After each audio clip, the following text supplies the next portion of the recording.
Nós teremos agora um painel que é um painel de mobilidade e mídia social. São 45 minutos que vão ser moderados por um evangelista de tecnologia, que é o César Taurion, que eu convido para aqui para moderar o painel. Junto com o César, que como debatedora, nós vamos ter a sócia sênior da McKinsey, que é a Patrícia Ellen. Por favor, Patrícia. O diretor executivo do Silicon Valley Bank, o Andy Tsao. E a diretora regional da Claro, a Gabriela Derene. Por favor, Gabriela. Vocês têm um timer aqui e a gente tem os 45 minutos para fazer o nosso painel. Bom encontro. Ok, obrigado. Não temos prorrogação? Nós vemos na Copa 5 minutos, era o padrão. Ok, pessoal, muito bom dia a todos. Bom dia aos membros do painel. Nós temos um debate bastante interessante. Nós vamos falar de mobilidade e social media, plataformas sociais. Nós observamos no início a discussão de Big Data, teremos depois de Cloud Computing, e vemos que todas essas ondas tecnológicas, elas se interrelacionam.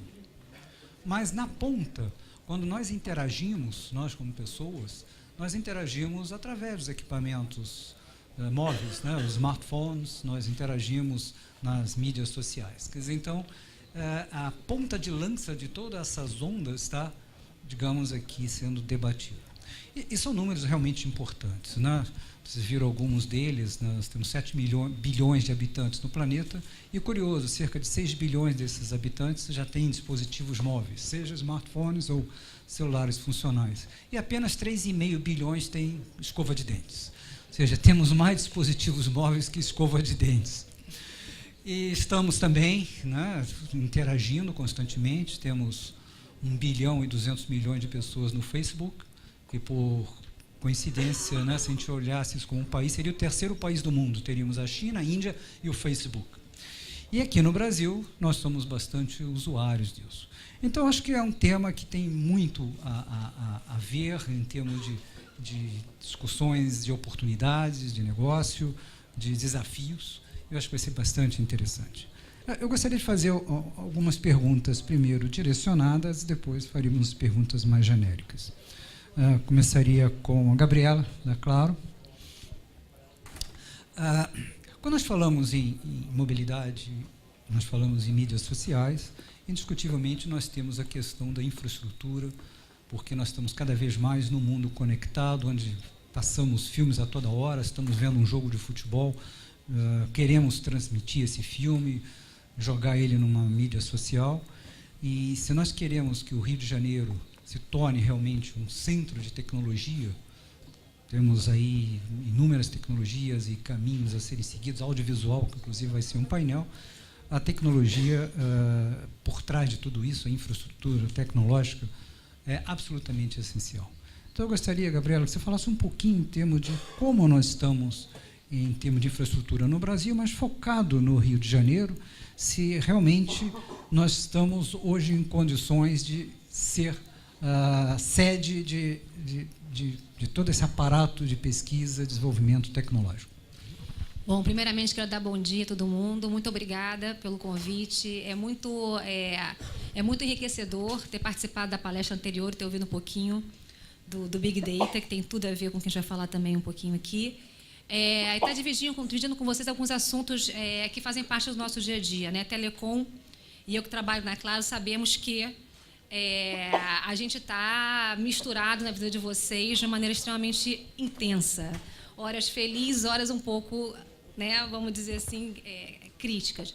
Mas com relação à infraestrutura, o que eu acho importante a gente detalhar aqui, né? Pergunta, vocês estão preparados, né? Hoje, o Brasil, especificamente o Rio de Janeiro, está preparado para oferecer um serviço de qualidade, suportar tudo isso que a gente ouviu antes, de tecnologia, inovação, demanda. sim, a gente está preparado e não é uma chave que liga, olha, hoje eu estou pronta para a Copa, em 2016 estou pronta para as Olimpíadas, né? Esse é um projeto de infraestrutura que acontece pelo menos há uns 4 anos atrás. Eu vou falar um pouquinho da Claro, mas eu acho que isso é extensivo para qualquer operação que se propõe a atuar no Brasil. Então, a gente começou a trabalhar em infraestrutura de fibra ótica, que é fundamental para a gente falar de dados via mobilidade, via celular, a partir de 2010. Então, para a gente chegar aqui hoje e ter uma experiência mínima de dados, a gente começa a falar de fibra ótica. E fibrar um Rio de Janeiro e fibrar um Brasil não é uma coisa simples. Então, hoje a gente tem aproximadamente 10 mil quilômetros de fibra ótica no Rio de Janeiro, com 372 anéis óticos que suporta isso. É essa infraestrutura que, no final do dia, vai fazer a diferença de você ter uma antena que é capaz de trafegar dados a altíssima velocidade até uma antena que não vai conseguir trafegar dados a altíssima velocidade. A gente fala de velocidade de 27 megabits por segundo, que a gente já consegue atingir. Então, ela não é trivial, ela é importante e ela é fundamental.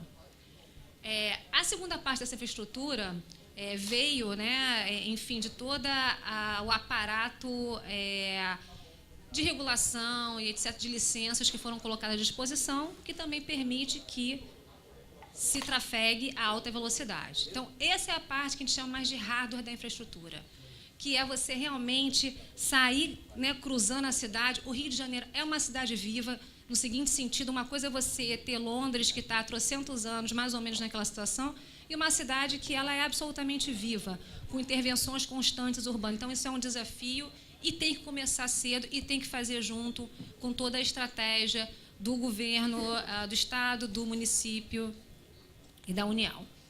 Esse é um pilar. O outro pilar é o seguinte: ok, Gabriela, então vocês, né, e o setor investiu nessa parte de hardware que a gente chama. Mas e aí? E aí eu tenho que ter um segundo pilar, que são os veículos. Porque não adianta eu fazer tudo isso e chegar aqui, por exemplo, e eu não ter um device que seja compatível com a tecnologia que se espera. E hoje, eu acredito que o Brasil não tem nenhum problema com relação a esses devices.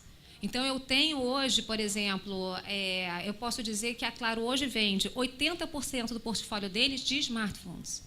A gente tem próximo a 100 aparelhos diferenciados. O mercado tem mais não sei quantos. Então, a gente tem hoje o veículo para permitir a telecomunicação ou dados a altíssima velocidade. Tem uma pesquisa interessante do IPEA que é sobre o sistema de percepção social. Essa pesquisa diz hoje que aquelas pessoas que não têm acesso à internet estão dispostas a pagar de 300 a 800 reais para terem um device, um computador, ou um smartphone, ou o que seja, para trafegar a internet. Hoje, você já consegue, por exemplo, encontrar um aparelho 4G no mercado a um preço de R$ 759 reais, por exemplo. Então, a gente já começa a falar com uma população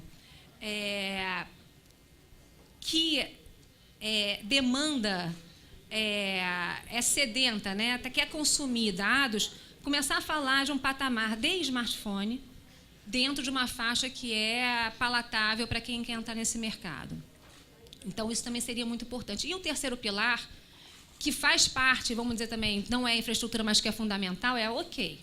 Então, a gente tem a infraestrutura, a gente tem um veículo que permite o consumo, né, de dados, e você tem um meio para isso, você tem planos para isso, você tem ofertas para isso, e eu acho que sim. Né? Hoje a gente já consegue ver no mercado que é transparente para o cliente usar o aparelho dele no 3G ou no 4G para o pré-pago, para o pós-pago, não importa qual é o teu plano de preço. A gente já consegue oferecer hoje 4G para qualquer plano de preço, pelo mesmo plano, pelo mesmo valor. Então, isso permite também ter acesso. E, com isso, você começa a falar, que a Anatel comentou aqui, que você começa a trazer um ritmo muito interessante para esse ecossistema. E você começa a perceber uma integração muito interessante entre as empresas de telecom e as empresas de conteúdo. Então, eu estava uma vez participando de uma convenção da Claro, Embratel e NET, e a gente convidou um diretor-chefe de um programa de internet que virou um boom, virou referência, que é Portas dos Fundos, né? Virou uma referência realmente de um programa feito para esse canal. E aí, no meio desse painel, ele perguntava para a gente o seguinte: olha, eu preciso muito de vocês para que meu público me veja com qualidade. E ele cobrou das operadoras, no caso, é claro, da gente, um nível de entrega importante, porque, caso contrário, ele não seria eficiente no trabalho dele, que é entregar conteúdo via internet. E aí chegou a nossa vez, e a gente falou para ele o seguinte: olha, nós precisamos muito que você entregue, ou continue entregando, um conteúdo de qualidade. Então, você começa a falar de um mercado que ele é simbiótico, sob o ponto de vista de infraestrutura, de tecnologia e de demanda, e dos conteúdos que vão acontecer através desses vários produtores satélites, né? Isso é bem nosso dia a dia, ele é menos big data sob esse ponto de vista, mas é muito nosso dia a dia, do que já é a realidade aqui no Brasil. Então, já é a realidade que você entrega e tem uma quantidade grande de pessoas assistindo a internet, e já é a realidade que ele é fundamental para a operadora seguir no seu plano de sucesso. Muito interessante. Você falou uma palavra, né? Falou em cidade viva. Eu queria perguntar à Patrícia, quando nós estamos numa sociedade aqui, como uma cidade, ela tem assim borbulhões de informações. E isso se reflete na caixa de ressonância, que são as mídias sociais. E nós vimos, ano passado, manifestações, vimos uma série de ações acontecendo, sendo, digamos, impulsionadas pelas mídias sociais. Como você vê esse papel das mídias sociais na sociedade, transformando, inclusive, o comportamento das pessoas e, provavelmente, o comportamento da sociedade? Em primeiro lugar, obrigada, Cesar, obrigada, Marcela, Rio Negócio, pelo convite. É um prazer estar aqui com vocês hoje. Bom, eu trabalho muito com essa parte de cidades inteligentes, né? Nos últimos 5 anos, principalmente, meu foco foi aplicar conceitos de redes neurais em desenvolvimento econômico, educação, mobilidade urbana, principalmente em cidades. E o que eu tenho visto é que foi interessante você perguntar sobre as manifestações, porque a gente sempre pensa nas manifestações e no que está acontecendo agora, nos protestos, pelo lado negativo, pelos riscos, pela questão da violência, mas a gente tem uma informação riquíssima hoje sobre as demandas do brasileiro, né? Então, eu acho que, nesses últimos anos, eu me especializei um pouco mais em entender quem que é o brasileiro. Em junho, julho do ano passado, acho que foi um fenômeno muito especial, porque a gente teve um dia, no dia 17 de junho, que foi o dia que a gente teve mais posts, em um único dia foram 2 milhões de pessoas postando. Né? Para a gente ter uma ideia, o movimento maior que teve no mundo comparável seria o Occupy Wall Street. E eles tiveram, no dia de pico, eles não chegaram a 100 mil posts. Então, quando a gente conversa com especialistas do mundo inteiro, todos dizem que o que acontece no Brasil é realmente um fenômeno, porque nós somos um povo mais social, sociável, e queremos participar. Então, como é que a gente transforma essa informação em algo produtivo? Né? Então, o setor privado tem feito isso muito, né? Cada vez mais. A gente vê hoje empresas, por exemplo, fazendo produtos, carros, conceitos 100% criados através da colaboração com o cidadão, com o cliente. Né? Então, eu acho que tem um espaço muito importante para fazer a mesma coisa hoje em serviços públicos. Parte da frustração do brasileiro vem desse nosso desafio de fazer mais com o mesmo ou até com menos. Se a gente for ver nos últimos 5 anos, os gastos públicos dobraram, né? A gente tem hoje cerca de 40% do nosso PIB indo para serviços públicos. Se a gente pegar só saúde, educação, mobilidade urbana, segurança, dá mais ou menos 800 bilhões de reais. E isso não se reverteu ainda em qualidade. Né? Então, a gente pega a educação, estamos no pior quartil do PISA. E as pessoas estão tendo acesso a essa informação hoje que elas não tinham antes. E elas têm muitas ideias também. Né? Então, eu acho que o que a gente conversou hoje de Big Data, de um lado, a gente tem muita informação através da internet das coisas e também através das pessoas.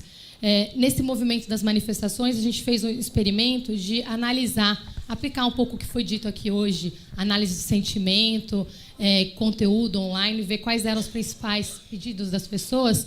E a gente viu que ali, por mais que o estopim tenha sido a questão de transporte público, muitas das demandas tinham a ver com educação, com a questão de reforma política. Então, dá para antecipar as demandas da população. E aí eu vou dar alguns exemplos bem concretos de como é que dá para usar isso. No caso aqui do Rio, teve um momento ali das greves dos professores que foi muito difícil. E um pouco do trabalho que eu fiz ajudando um pouco o prefeito foi entender um pouco o que estava vindo das redes sociais, qual que era o motivo da frustração dos professores. Tem um lado que é técnico, né, que é de conteúdo, mas tem outro que é de relacionamento, que é a forma como as coisas são feitas. Então, os cidadãos hoje estão pedindo um trabalho em 4 etapas, eu diria. O primeiro é entender quem eles são, quais são os diferentes segmentos, nós não somos todos iguais, o que a gente quer. A outra etapa é comunicar um pouco melhor. E acho que esse exemplo da Copa é um exemplo bem concreto disso. Né? A gente está no momento aqui, brasileiro ama futebol. Né? Por que a gente está tendo tanto conflito? Tem um lado ali de comunicação, de relacionamento. Eu fiz diversos grupos focais e agora a gente está usando uma técnica nova, que é tanto comunicar com comunidades virtuais, né, NINGs. Hoje a gente consegue abordar 30 mil pessoas assim, num piscar de olhos, e também grupos grandes presenciais. E quando você traz o tema Copa, você vê claramente que as pessoas adoram futebol, mas tem a questão do relacionamento. Por que eu não fui comunicado? Onde é que são os eventos? Então, traduzir essa energia de uma forma positiva tem um potencial enorme. Né? Então, quem está fazendo isso, o que tem conseguido? Aqui no Rio de Janeiro tem vários exemplos muito bons. O caso como a cidade fez uma parceria com o Waze. Né? Eu não sei o quanto que a gente percebe hoje, mas toda a informação do Waze ela é atualizada em tempo real através das informações do centro de operações também. Então, se tem um problema, se tem uma via que vai ser desviada, eles atualizam e vice-versa. Outro exemplo aqui, que a gente usa tanto redes sociais como Big Data, é o caso agora que está sendo feito para mapear os pontos focais de dengue. Né? Então, acho que é um exemplo muito concreto. Se a gente for pegar em saúde, um desafio que a gente tem no Brasil hoje é o aumento aí de pontos focais, doenças infecto-contagiosas. Né? Elas estão aumentando ao invés de diminuir, ao mesmo tempo que a gente tem um aumento de doenças crônicas, mas tem um potencial enorme, de novo, de alavancar as redes sociais e também Big Data. Mobilidade, assim, tem muitas oportunidades.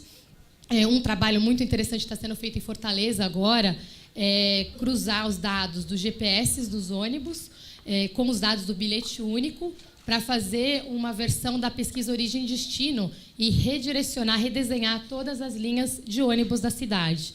Né? Eles estão fazendo tanto as linhas de ônibus como as linhas de vans. Esse mesmo modelo está sendo aplicado agora no Rio de Janeiro e em Salvador também.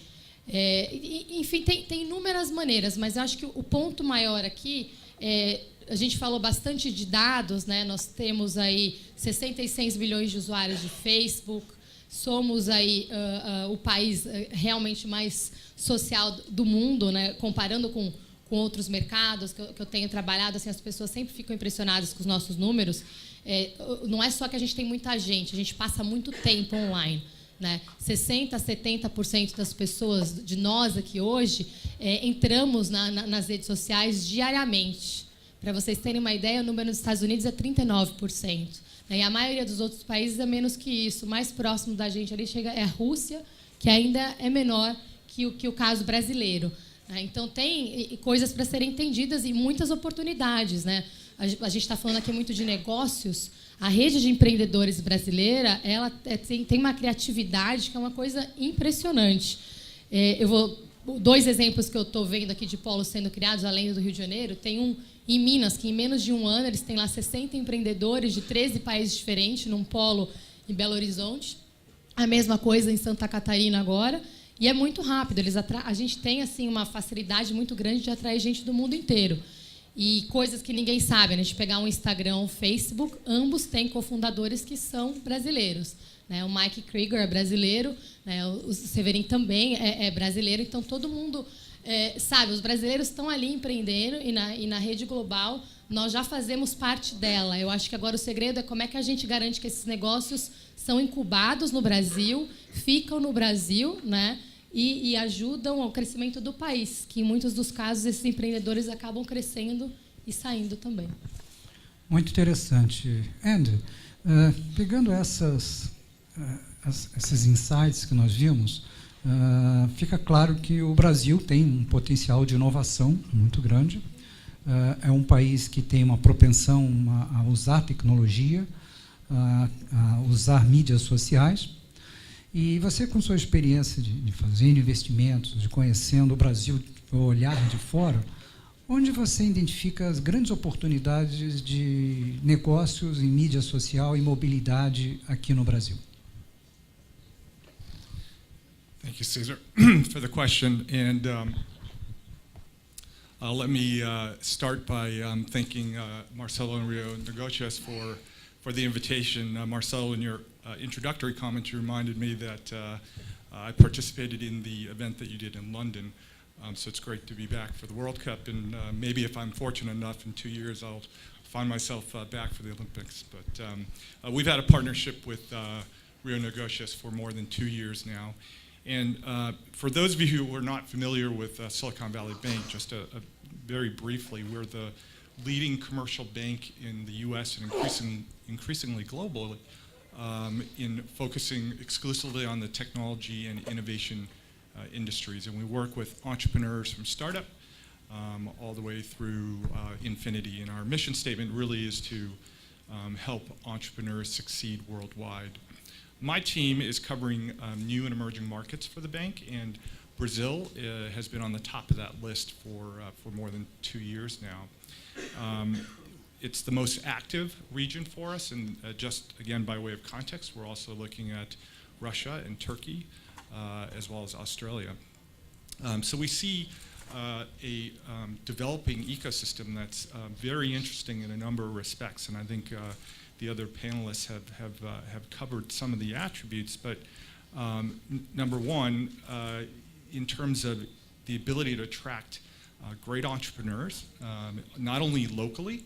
I think Brazilian entrepreneurs are very passionate about building their businesses, but at the same time, Brazil uniquely is able to, and Rio in particular, is able to attract entrepreneurs from the US, from Europe, from around the world. And if you spend any time in the Silicon Valley, you realize that part of the success that we've had there is the ability to attract some of the best minds from around the world. So I think Rio and Brazil is on a good path to do that.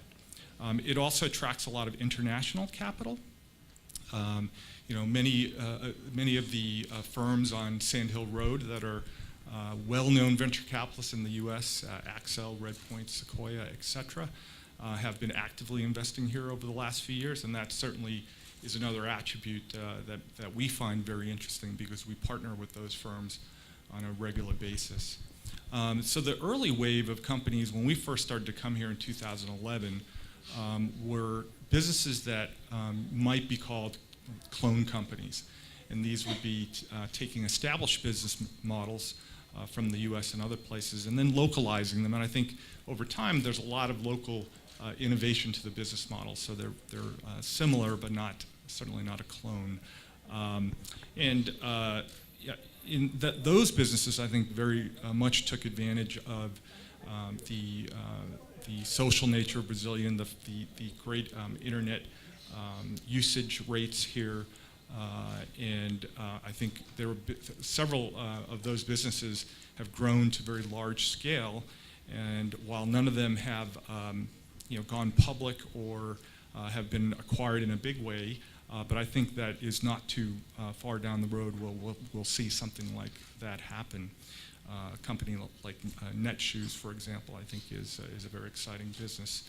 I think in this current wave of startups here in Brazil, I think the environment has changed a little bit in terms of the funding environment. I think there's a good developing group of venture capitalists. Some we think are as good as you would find in the Silicon Valley or anywhere else for that matter, but the fact is that it's still a small community. There are not that many venture capitalists yet out there to fund these businesses.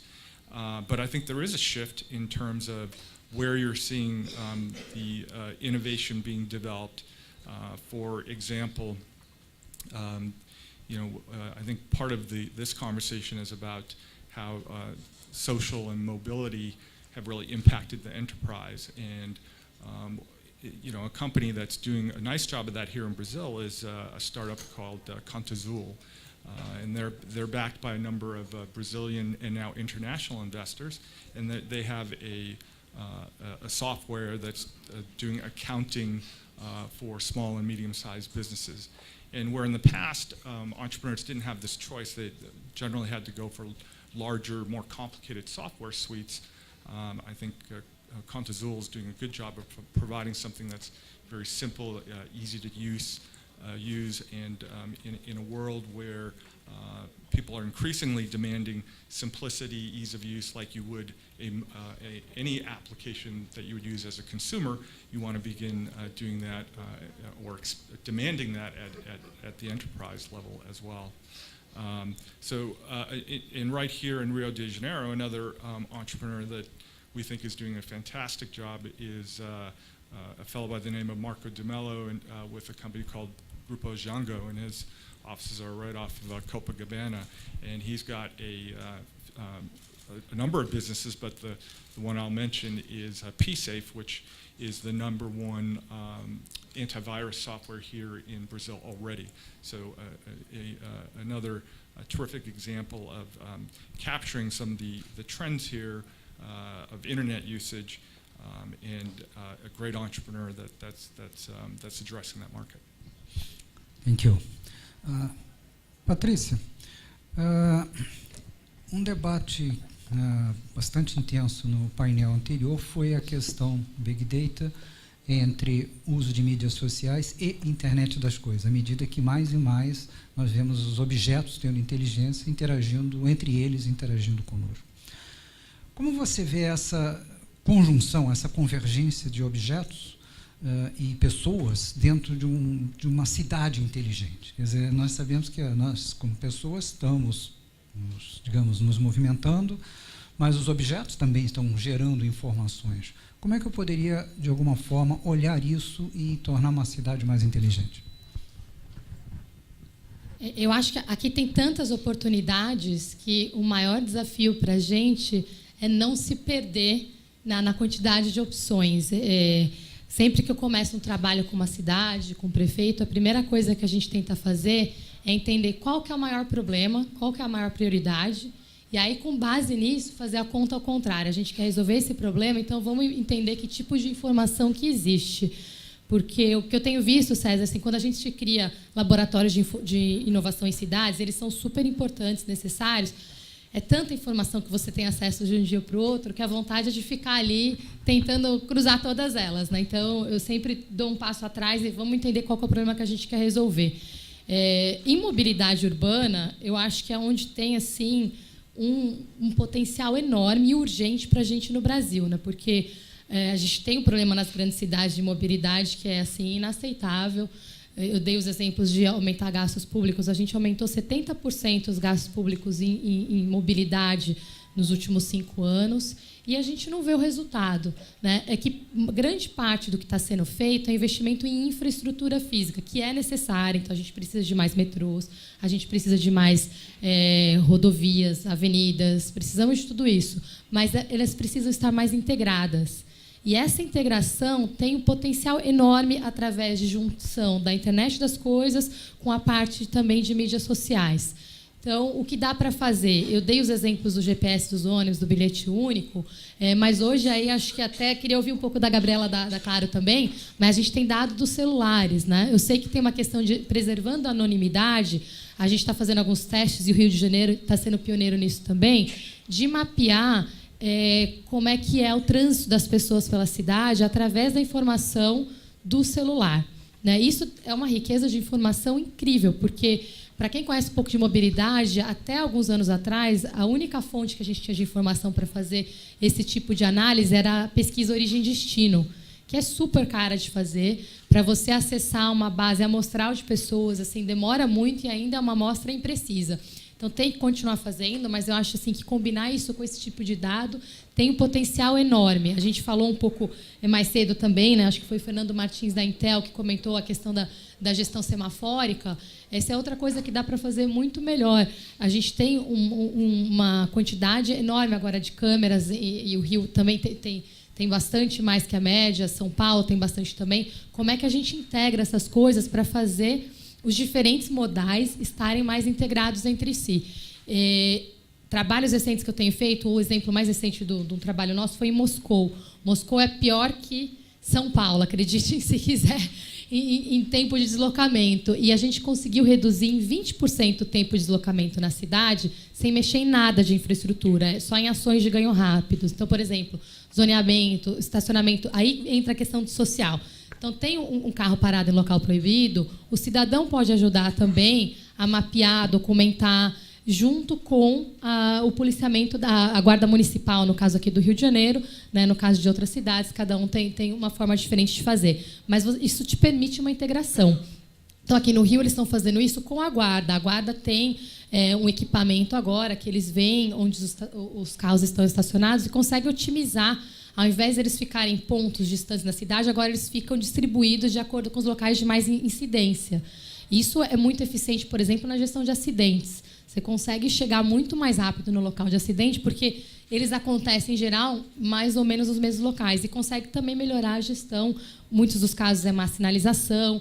Né? E aí, um outro exemplo que pode ser interligado com isso é uma visão mais ampla da cidade através de ferramentas de colaboração. O Colab, por exemplo, é uma ferramenta muito interessante. Para quem não conhece, eu recomendo dar uma olhada. Foi implementado em Recife, está sendo implementado em São Paulo agora. É uma ferramenta de colaboração entre o gestor da cidade, né, e os cidadãos. E os cidadãos entram e colocam, caiu uma árvore, tem uma calçada quebrada, colocam ali as principais demandas. Os pontos mais demandados, a prefeitura se comprometeu, integrou com o sistema da cidade, no caso de Recife, e colocaram um acordo de nível de serviço ali. Olha, eu vou resolver o problema em até X horas, até X dias. Então, é como se integrasse o Colab ao 1746, que é a versão aqui do Rio de Janeiro, que é o telefone. Né? Então, o maior potencial que eu vejo é nessa integração mesmo entre mídias sociais, entre a internet das coisas, mas sempre focando num problema. Que, assim, eu acho que a gente é cheio de qualidades no Brasil. A gente mencionou a questão do empreendedorismo, né? Nós mencionamos a quantidade. A gente tem o IMPA aqui, que, para você fazer bem esse tipo de coisa, você tem que ser muito criativo, ser muito bom programador. Né? Tem que ter um bom programador, um bom neurocientista e um bom criativo ali do lado. Agora, a gente tem um IMPA aqui, né? Até fiquei sabendo que talvez a gente tenha 2 indicados aí a Prêmio Nobel saindo do IMPA aqui no Rio de Janeiro. Então, tem muito talento. Eu acho que o maior desafio vai ser a gente ter disciplina e estrutura, que isso não é uma coisa típica do brasileiro. Tá? Então, se a gente combinar os nossos talentos com um pouco mais de disciplina e foco, eu acho que a gente consegue entregar, assim, cidades super inteligentes nos próximos anos. Muito bom. Andy, você falou em empreendedorismo e vamos imaginar o seguinte, olhando todas essas tecnologias, né, agora esse último número do MIT Technology Review mostrou as 50 empresas mais smart do mundo e a maioria delas são de alta tecnologia, desde análise de DNA em tempos cada vez mais curtos e muitas delas uso de mobilidade, mídia social. Se eu fosse investir em tecnologias, que setores eu deveria investir? Onde estão as minas de ouro de exploração de tecnologia aqui no Brasil? Well, I think,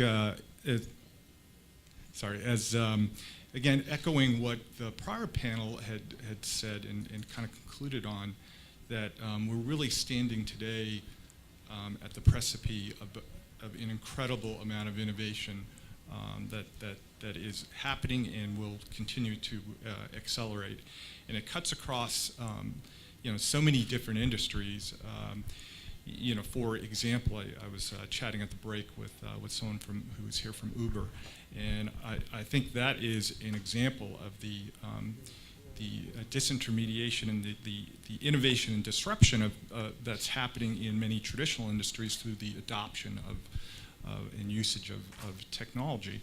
I talked a little bit before about the enterprise, and we're at a sea change now where the traditional large players in enterprise software, again, are faced with quite a dilemma where many startups are developing new applications that can be hosted on the cloud and provided as a service, software as a service. And this allows adoption at the enterprise level so that when startups go to sell to the CIO, they can say, within your organization already, 1,000 users of my product are being used within your organization, so you should adopt us at the enterprise level. So I think that's another area of tremendous disruption. The larger companies have a difficulty moving very quickly because in part it cannibalizes their own existing large franchises. You mentioned the area of life sciences and in medical technologies, and I like to personally spend time at the intersection there, where, for example, I have a Nike Fitbit a Nike Fuel Band. I don't know how many people in the audience use these devices today. Fitbit is a client to the bank, and we're just at the very beginning of biometrics, where we are tracking so much data about our bodies, and I think some of the prior panelists mentioned the application then that can come from that through big data and tracking all the biometric data and being predictive around the uses of that data, so that if you were to have some symptom, that the doctor can call you instead of you needing to call the doctor. So I think there too will be tremendous areas of innovation. The Internet of Things, I think, is a very exciting area. It means so much, but again, I like to dwell on maybe something a little closer to home that all of us can relate to, which would be the connected car. And we're not too far from the era where we will have self-driving cars. Google's been busy doing that around the Bay Area for a number of years now, but we're only at the very beginning of that. And the amount of innovation that happens not only in the automation of the car, but if you think of all the infrastructure around it to support a connected car, is another area that I personally find very interesting. And even though clean technologies are a little challenged right now in the Valley, in the sense that many investors were kind of scared away in the first wave of venture capital over the last few years for clean tech. A lot of these models are very, very capital intensive, and there haven't been a lot of big exits yet within the clean tech space. So clean tech is hard to get funding right now, but there too, I think there will be tremendous amounts of innovation, and Brazil certainly has a lot of pedigree in terms of when you look at energy and renewables, et cetera. So I think those are a few areas. Very nice. Gabriela, você falou em infraestrutura, bastante interessante, e citou um pouco a 4G. Nós sentimos no dia a dia que realmente as telecomunicações têm oferecido às vezes alguns desafios, né, de expansão, às vezes problemas de legislação, questão em alguns municípios, questão de instalar a estação rádio base, e volta e meia aparece na lista de reclamações os serviços de telefonia. E até porque no intervalo estava conversando sobre isso com um amigo meu, ele falou, não, mas as empresas de telecomunicações estão falando em 4G, mas ainda não estão oferecendo todo o 3G que a gente gostaria que tivesse, né? Como é que vocês do setor de telecomunicações, representando uma empresa, pode dizer o seguinte, ok, essas questões vão ser resolvidas e 4G vai ser realmente 4G e não vai ser algo de mais de comercialização do que é realmente prático? Como é que isso vai se tornar verdade? Olha, primeiro, eu trabalho já há 15 anos no segmento, então eu já estou bem calejada a essas perguntas. Na verdade, imagina que você quer trabalhar num segmento onde as pessoas ficam ligadas 24/7 e que o nível de exigência é cada vez maior. E aí vem comparações absolutamente pertinentes que a gente não pode deixar de olhar, até porque é uma referência. Eu fui a Portugal, pega super bem. Bom, eu queria operar em Portugal, eu opero no Brasil. É um outro nível de geográfico e até de questões urbanas, geográficas, montanha, lagoa, praia. Assim, não é de fato não é piece of cake trabalhar com telecom. E até por conta disso, você hoje não vive sem essa tecnologia de verdade. De verdade. É você que não desliga porque o teu filho foi a uma festa, se a bateria acabar, você surta porque você perdeu o contato.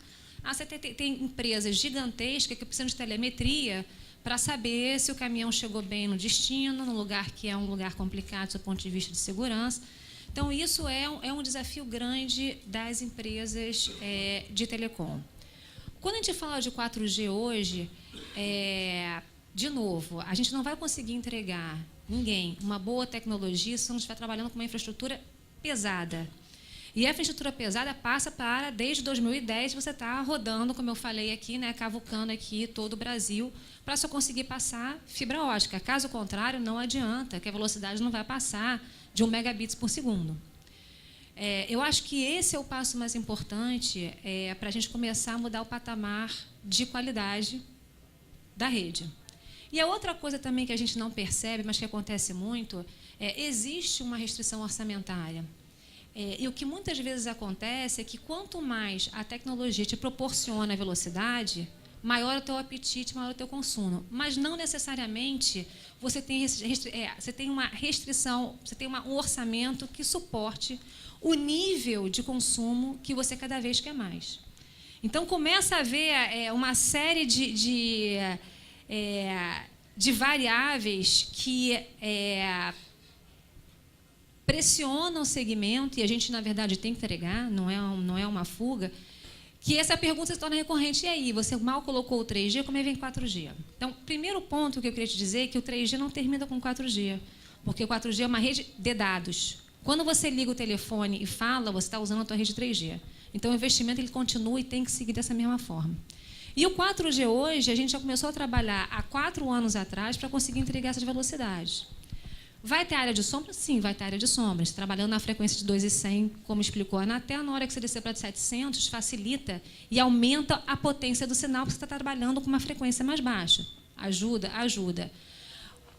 Cidades como o Rio, que estão em um movimento violento para 2016, na hora que estabilizar e você tiver menos intervenção, vai ter uma hora que você vai diminuir, de fato, o número de intervenções, vai ajudar? Vai ajudar. Na hora que você tiver, por exemplo, uma urbanização mais concreta nas comunidades, vai ajudar? Vai. Muitas vezes você não sabe, mas a gente fica sem rede porque cortou-se o cabo numa região que você tem dificuldade de acessar. Então, essas variáveis também que vêm com o próprio desenvolvimento da cidade e do país também ajudam o operador a entregar uma qualidade de serviço melhor. E isso vale porque caiu energia elétrica, se eu tenho muita queda de energia elétrica, eu vou ter um comprometimento das minhas estações razobases. Então, tudo isso junto, mais o investimento que as operadoras estão fazendo, vai permitir que a gente entregue uma melhor qualidade de rede. E aí vem uma coisa interessante que a Patrícia comentou, perguntando como é que a gente consegue trabalhar todas as informações em prol de benefícios, desenvolvimento, realmente, essa indústria de telecom ela tem uma riqueza de informação absurda. O nosso desafio é traduzir essa quantidade de dados em algo palatável para quando a gente conseguir trabalhar fazer essa conversão, a tradução para alguma coisa mais objetiva do seu ponto de vista de trabalho. Já tem alguns conteúdos que permitem a gente trabalhar com isso, como, por exemplo, o Waze. Mas eu acho que esse trabalho a 4 mãos, ele precisa ser intensificado, e eu acho que a gente está caminhando para isso, porque, de fato, vai ajudar muito no planejamento, não só de cidades, mas de projetos e de questões de saúde, enfim, de uma forma geral. Agora, outro dado interessante também, que corrobora o que você está falando, e que, nesse sentido, a gente está preparado para receber essa tecnologia, é que, por exemplo, a gente fez um levantamento, fez uma pesquisa com os jovens da classe A, B e C das principais regiões metropolitanas do Brasil. Hoje, a utilização da rede social entre um jovem da classe AB é exatamente igual ao da classe C. Eles usam a mesma quantidade, eles consomem a mesma quantidade de dados, rede social, de uma AB com a classe C. Então, o que eu acho? A gente realmente está preparado para começar a atuar dessa forma mais inteligente, sob o ponto de vista de dados da indústria e sob o ponto de vista de envolvimento da população. De fato, você vê que o uso da rede social ela ainda infantil sobre esse ponto de vista. É você postar uma foto, é você dizer que foi a algum lugar, mas ele já está lá dentro. Né? Hoje você tem a população, você tem uma classe C do Brasil que é absolutamente significativa do seu ponto de vista de número de pessoas completamente engajadas já a esse meio. Então, respondendo a sua pergunta, sim, a gente tem um desafio para melhorar a qualidade. Sim, a gente depende de todo o entorno, porque não é uma questão só de vou espetar um cabo aqui, vai funcionar, não. O cabo tem que ser espetado, a infraestrutura tem que estar ok, as intervenções têm que ser um pouco menores. E, sim, eu acho que a gente está preparado para engajar as pessoas, elas estão prontas, estão ali, na bica, para a gente trabalhar e usar as redes sociais nesse sentido. Perfeito. Bom, nós estamos aqui, já a luzinha vermelha já está aparecendo, mas acho que se fizermos um resumo, indiscutivelmente, sim, estamos num mundo cada vez mais móvel. Ficou bem claro que o Brasil é um país que utiliza intensamente as mídias sociais e que tem um potencial fantástico de oportunidades, e inclusive aqui no Rio de Janeiro, por ser morador do Rio, claro, né? Quanto mais coisas para o Rio, melhor. Nós estamos, eu diria, num patamar compatível, até superior em alguns outros países. O Andy até falou bastante do empreendedorismo e mentalidade de empreendedorismo no Brasil. E eu vejo, aí uma opinião muito própria, com muito bons olhos todas essas transformações que nós temos pela frente. Tem riscos e desafios, nós falamos de privacidade, tangenciamos isso em Big Data, provavelmente vai ser também debatido em cloud. Nós falamos na questão do rastreamento, né, das pessoas de uma forma involuntária, mas isso faz parte do processo como um todo, de você estar no mundo cada vez mais digital. E painéis como esse têm esse objetivo de trocar essas ideias, trazer pessoas que têm uma experiência e compartilhar com todos, né? Esse compartilhamento é fantástico, e daqui nós saímos com alguns insights, com algumas ideias para os nossos negócios, novas oportunidades que a gente possa aí ter pela frente. Eu queria agradecer a presença de vocês três, foi brilhante a participação de todos, com uma salva de palmas.